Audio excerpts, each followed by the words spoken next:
Bom dia, meus irmãos. Bom dia, minhas irmãs. Enquanto a gente vai curtindo esse som agradável, né, do chorinho das crianças, é uma música para os nossos ouvidos, né? Chorinho das crianças. Tenho saudade das minhas filhinhas chorandinho. Os paranaenses, não sei se tem paranaense aqui, é arangando, né, Luciane? Esse chorinho de criança, dando uma... Arengando. Então, louvado seja Deus pelas crianças, que elas cresçam na graça e no conhecimento de Cristo Jesus. E a nós, a nossa responsabilidade, né, meus irmãos? A nossa responsabilidade. Qual igreja deixaremos para os nossos filhos? Qual igreja deixaremos para os nossos netos? Sabemos que quando falamos da igreja, o sentimento que deve mover o nosso coração é o mesmo sentimento de Moisés diante da sarça que ardia. Recordam-se?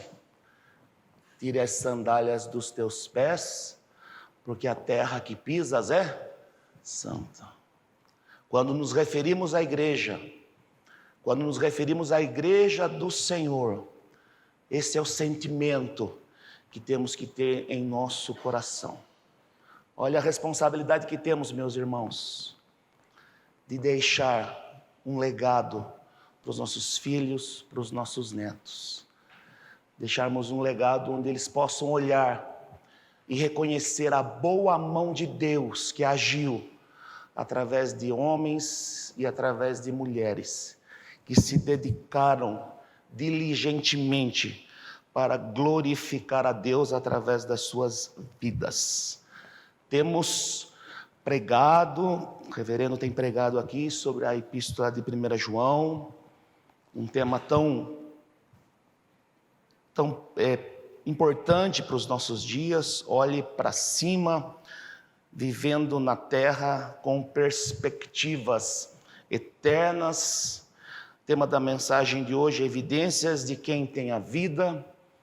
Vivemos em dias onde, na dinâmica, na correria da vida, a impressão que temos é que todos pensam que só existe uma realidade, e essa realidade do aqui e do agora, né? E a ironia do filme, que é Não Olhe para Cima, é que mesmo diante da iminência do fim que se aproxima, ninguém se importa.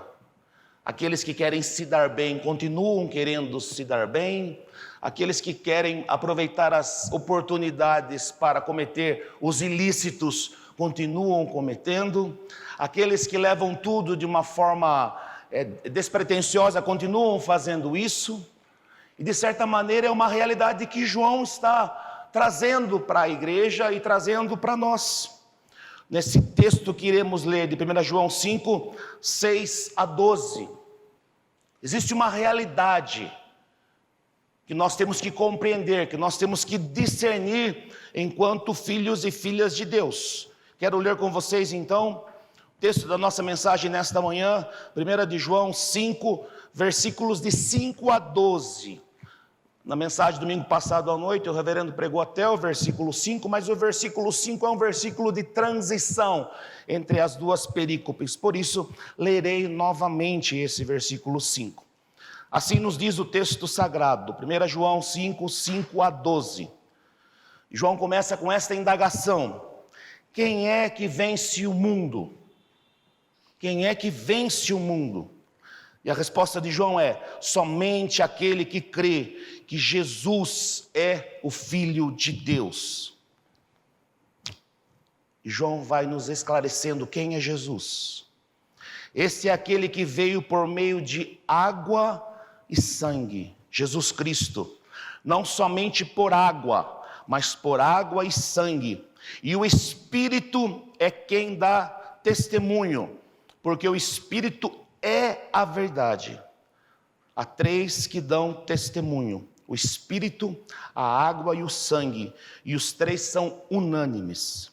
Nós aceitamos o testemunho dos homens, mas o testemunho de Deus tem maior valor, pois o testemunho de Deus que ele dá acerca de seu Filho. Quem crê no Filho de Deus tem em si mesmo esse testemunho. Quem crê em Deus o faz, quem não crê em Deus o faz mentiroso, porque não crê no testemunho que Deus dá acerca de seu Filho. Este é o testemunho. Deus nos deu a vida eterna e esta vida está em seu Filho. Quem tem o Filho tem a vida. Quem não tem o Filho de Deus não tem a vida. Vamos orar mais uma vez? Ó Deus, em nome de Jesus, Tua palavra aberta, Tua palavra lida, Teu povo, Senhor, reunido, e a nossa súplica a Ti, nesta manhã, neste dia tão belo, Senhor, é que o Senhor mesmo, através do Teu Santo Espírito, venha nos capacitar para compreender a Tua palavra. Que o Senhor mesmo fale aos nossos corações. Queremos, ó Deus, como comunidade de fé, reunidos para adorar o Senhor na beleza da Tua santidade. Queremos, Senhor, sermos orientados por Ti. Queremos ser guiados pelo Senhor. Estamos aqui nesta manhã porque Te amamos, sim, Senhor, mas porque somos carentes da Tua graça, carentes da Tua direção, carentes da Tua palavra, Senhor. Por isso, ó Deus, mais uma vez, que o Senhor fale aos nossos corações, e que Tua palavra produza, mediante a ação do Teu Santo Espírito, vida em nossas vidas, para que nós possamos sair daqui e aplicarmos aquilo que o Senhor com certeza quer. Faz isso em nós nessa manhã, Senhor. Nós oramos que seja assim, em nome de Jesus. Amém. Estamos concluindo a exposição de João, chegando às últimas mensagens. O apóstolo João chega então, meus irmãos, ao clímax, ao ponto alto de sua carta. E um sentido de urgência se revela em suas palavras. O apóstolo João, os apóstolos sabiam da importância e da urgência em transmitir o Evangelho.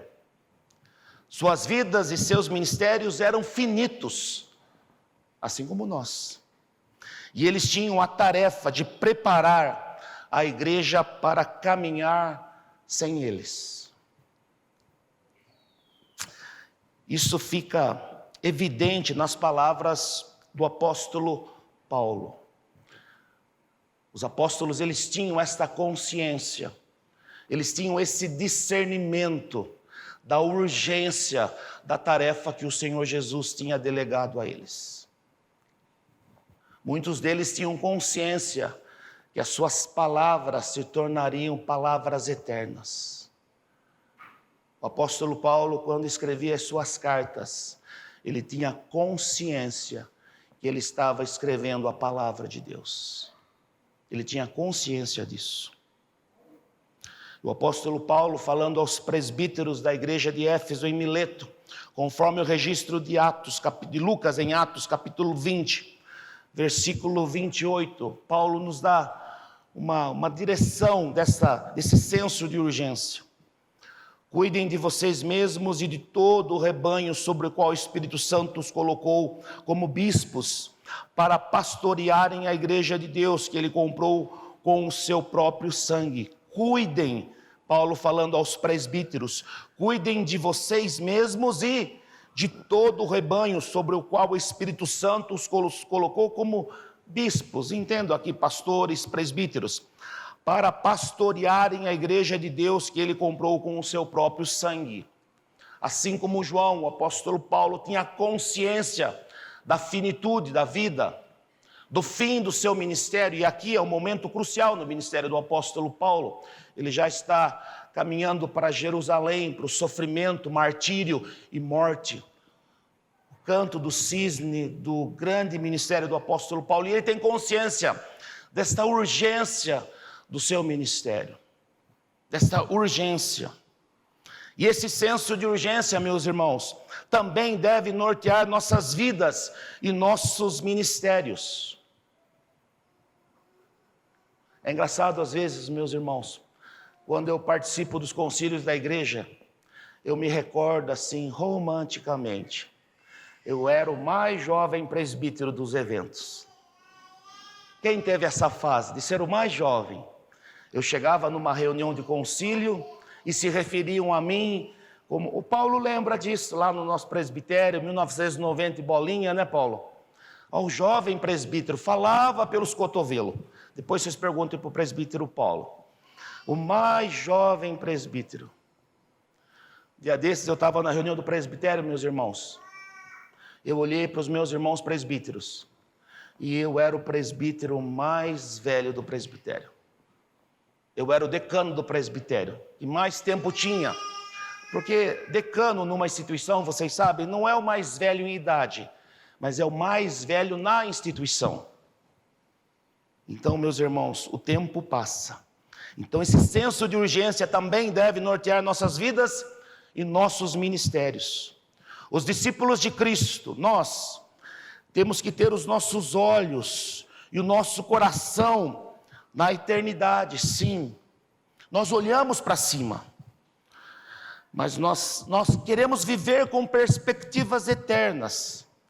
E viver com perspectivas eternas, com esse senso de urgência, é viver diariamente os desafios do discipulado. Viver diariamente os desafios do discipulado.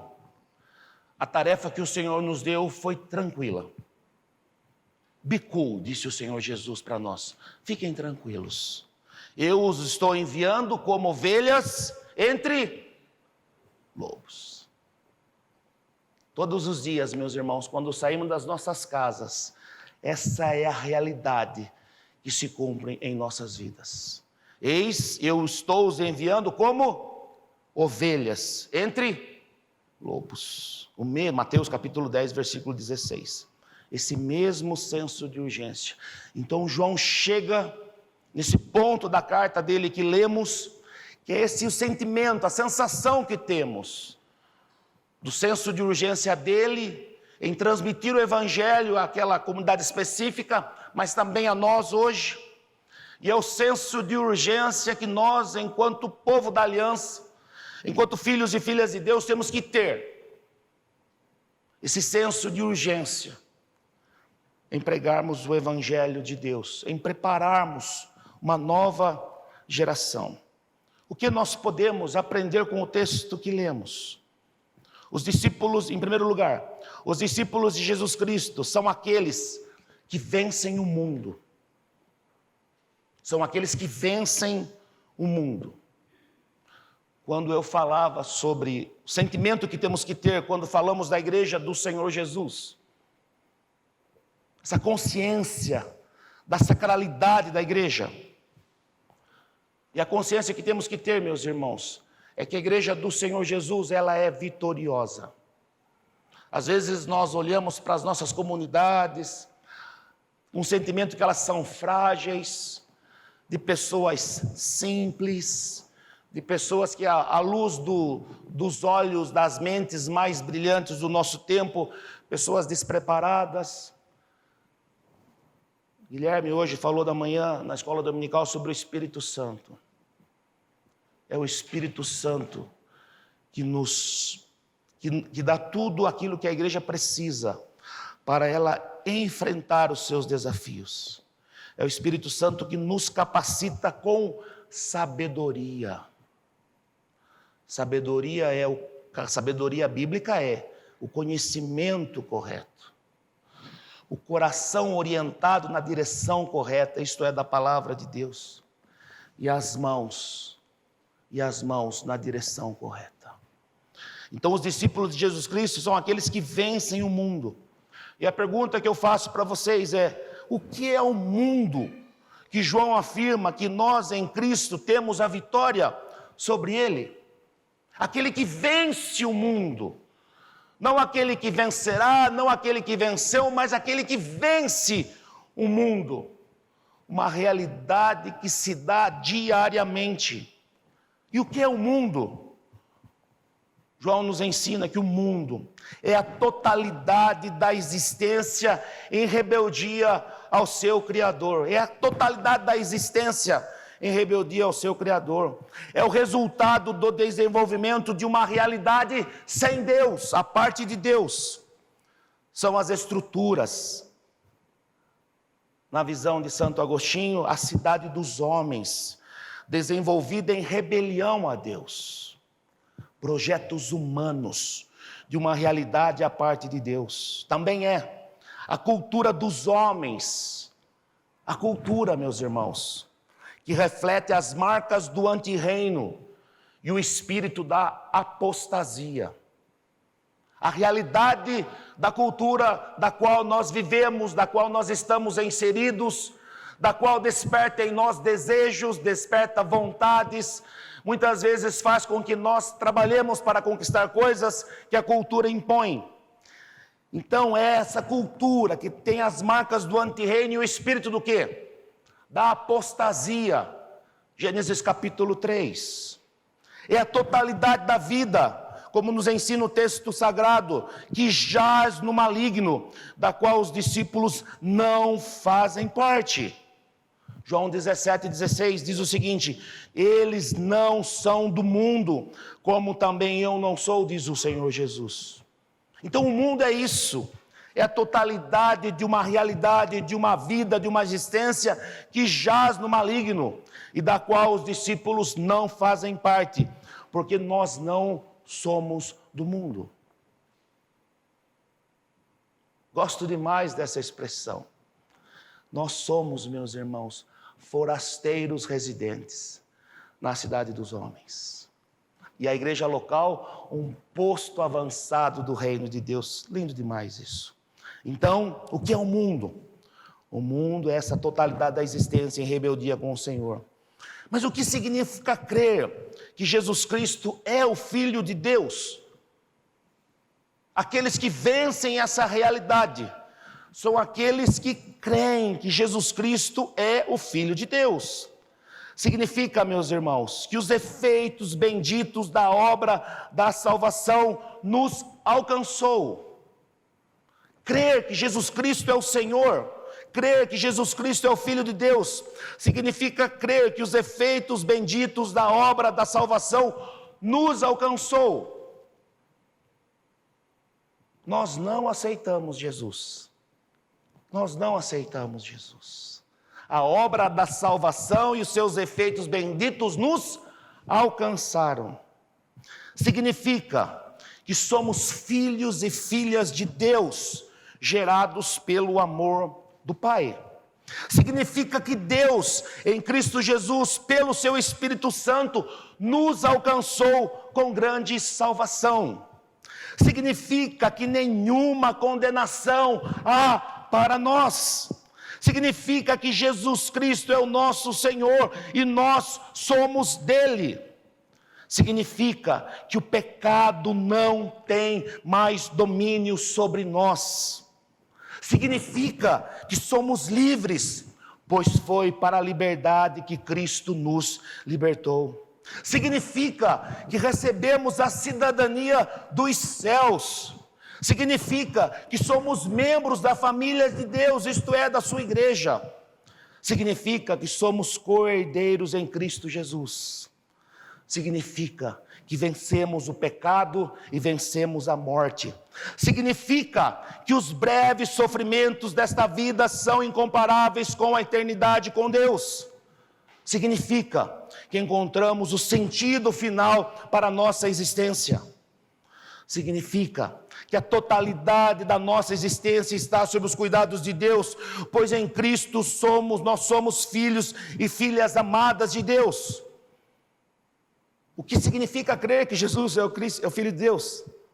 Significa, meus irmãos, que nós vencemos o mundo.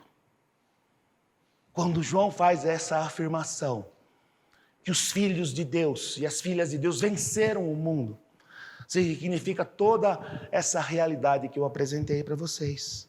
Portanto, nós vencemos o mundo. Essa é a realidade que nós diariamente temos que viver. Cabeça erguida, meus irmãos, cabeça erguida, olhando nos olhos das pessoas, olhando para a obra da criação, olhando para os céus, declarando em alta voz: eu sei que o meu Redentor vive. Eu sei que o meu Redentor vive. A minha existência é a confirmação diária dessa realidade. Portanto, nós vencemos o mundo. Percebam a urgência da mensagem do apóstolo João. Segundo lugar, os discípulos de Jesus Cristo são as testemunhas fiéis do Filho de Deus.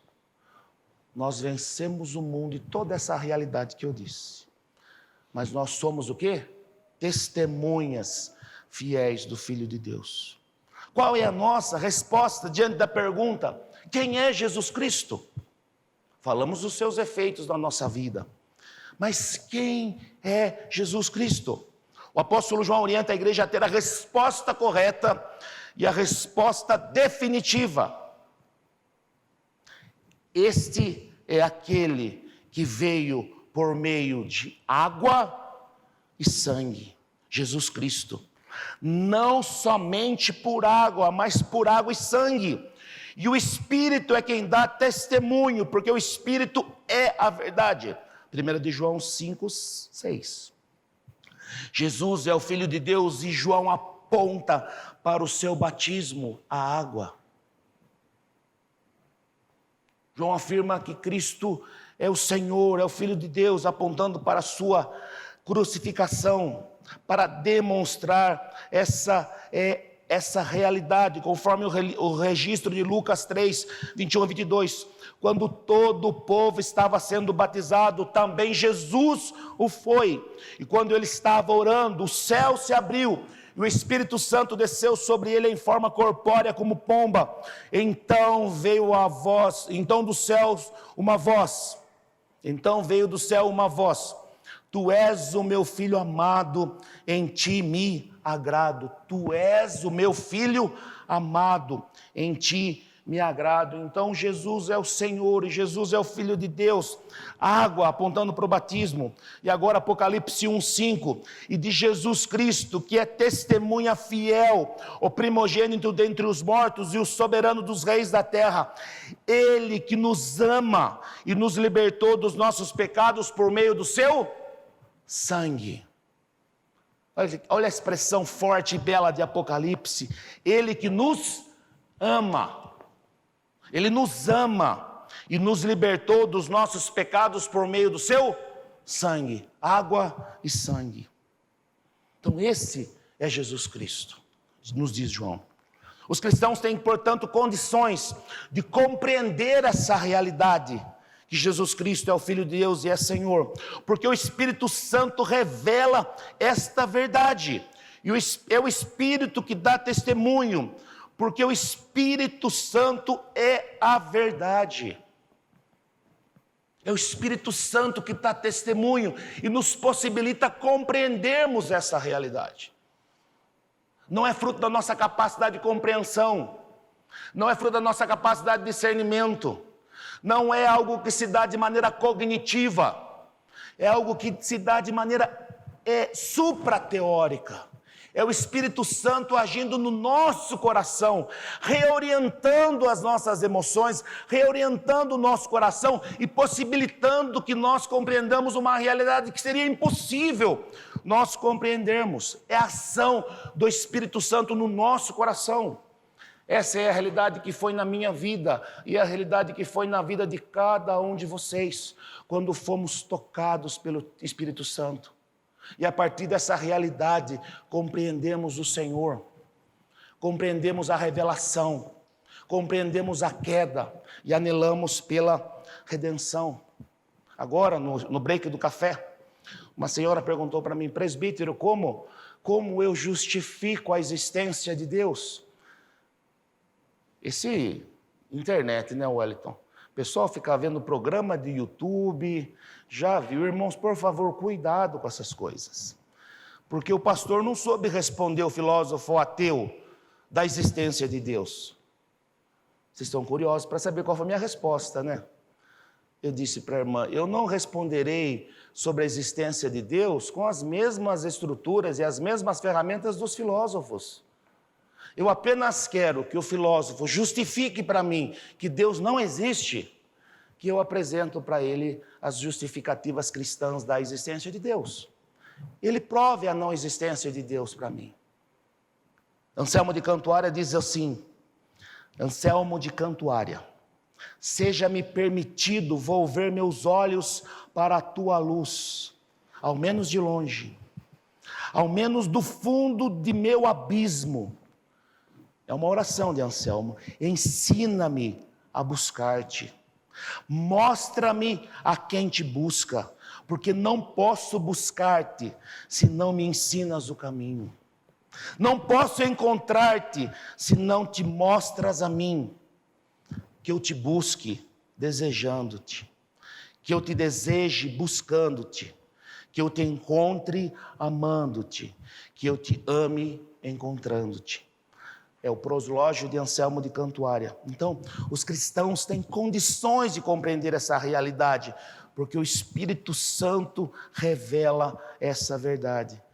Que eu te busque desejando-te, que eu te deseje buscando-te, que eu te encontre amando-te, que eu te ame encontrando-te.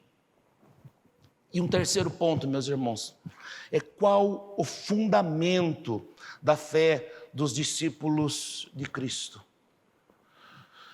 Qual é o fundamento? O apóstolo João apresenta um argumento irrefutável. Deus nos deu a vida eterna, e esta vida está em seu Filho. Quem tem o Filho tem a vida. Quem não tem o Filho de Deus não tem a vida. Versículos 11 e versículo 12. Deus nos deu a vida eterna. Essa é a realidade salvadora, que é fruto do sacrifício de Cristo, que afeta a totalidade da vida do cristão. Então é o Senhor que nos deu a vida eterna. Vejamos, meus irmãos, a afirmação do teólogo anglicano N.T. Wright. Cito, é adotar um novo estilo de vida. É viver de acordo com o padrão moldado por Jesus Cristo. É a realidade da nova vida. É uma vida que inclui a cruz e a ressurreição. Uma vida conduzida pelo Espírito Santo. Cruz, ressurreição e a vida sendo conduzida pelo Espírito Santo. Esse estilo de vida antecipa no presente a plena vida abundante, feliz, que desfrutaremos no dia em que o Senhor fizer nova todas as coisas. Olhando para onde? Para os céus. Vida plena, abundante, feliz, que desfrutaremos no dia em que o Senhor fizer nova todas as coisas. Por isso a nossa ética cristã não é estar em sintonia com o que acontece no mundo, não é fazer algo para obter o favor de Deus, não é se submeter a um conjunto de regras estabelecidas há muito tempo em algum lugar distante de nós. É preparar-se no presente para a vida que iremos desfrutar no novo mundo de Deus. Deus nos deu a vida eterna para quê? Para preparar-nos no presente para a vida que iremos desfrutar no novo mundo de Deus. A realidade da eternidade, vivendo com perspectivas eternas, é isso. É viver a realidade do aqui e agora como? Numa bendita antecipação daquilo que viveremos eternamente no novo mundo de Deus. A vida, isto é, a vida com Deus somente é possível em Cristo Jesus, afirma João. Pois quem tem o Filho tem a vida, quem não tem o Filho de Deus não tem a vida. Por isso a urgência da mensagem de João, por isso a urgência do seu escrito, por isso a urgência da mensagem dele para nós, enquanto povo da aliança. Porque a vida, isto é, a vida com Deus somente é possível em Cristo Jesus.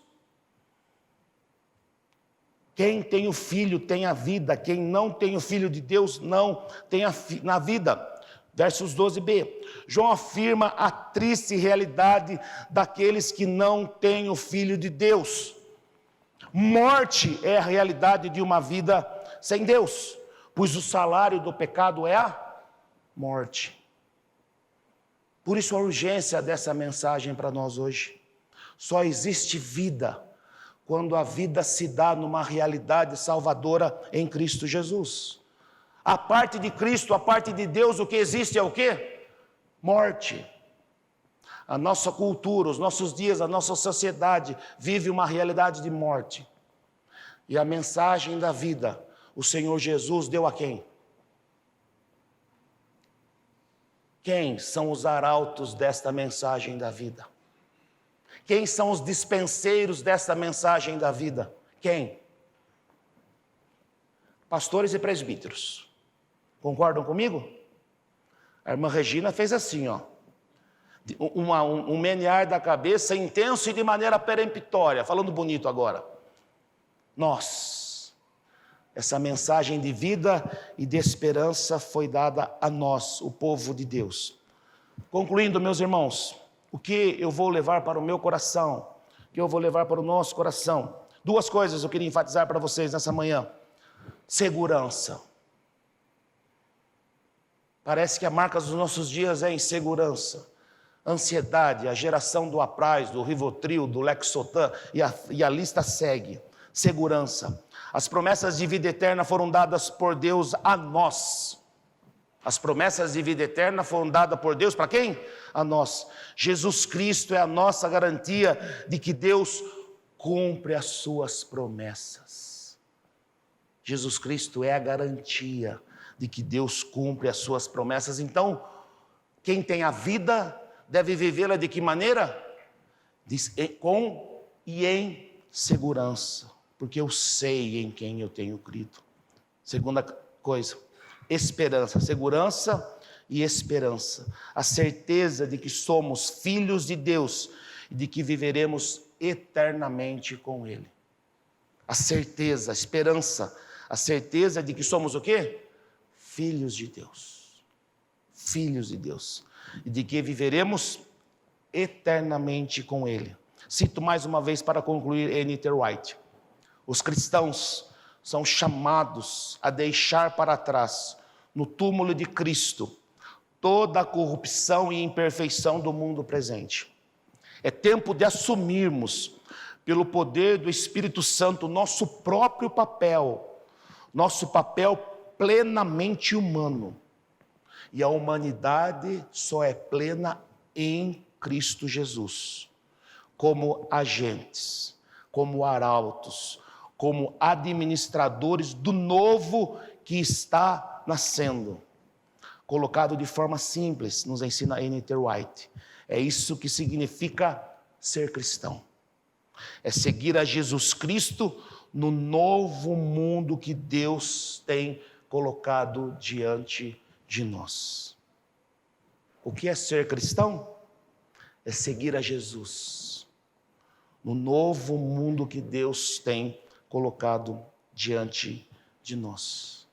Que o Senhor nos abençoe, que o Senhor nos guarde, que o Senhor possibilite que nós possamos compreender a urgência das palavras do apóstolo João, de vivermos verdadeiramente como cristãos.